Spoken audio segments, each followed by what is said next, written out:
In this video, I'm going to show you how you can easily change your profile name on Steam and also how we can easily clear old profile names history.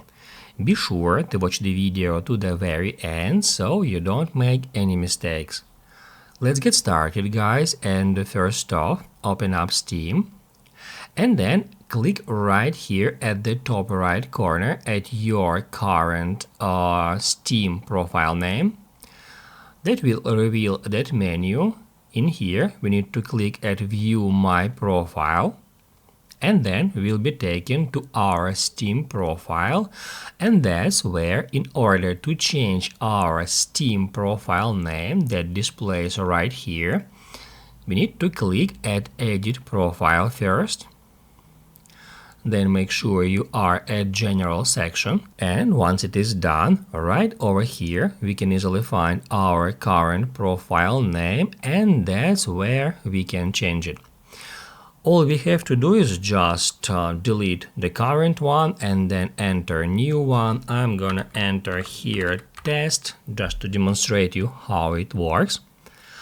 Then to change it, click right here at Save. After that, your new profile name will appear everywhere where it should be displayed.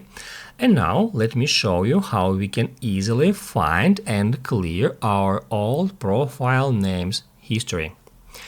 To do that, we need to head over to our profile again. As you can see, our username has already been changed. However, if we click right here at that arrow, we can see there are old usernames history. My account previously was named in that way, previously in that way, and so on. However, we can easily clear all that data if we click at Clear Previous Aliases. Just like that. Now it asks if we are sure we would like to clear our profile name history. This will make it harder for users you have recently played with to find you and may make it difficult for users in your friends list to identify you. If you wish to continue, click at OK. Now if we click right here, it is not showing here any our old usernames. If this video helped you out, don't forget to hit the like button.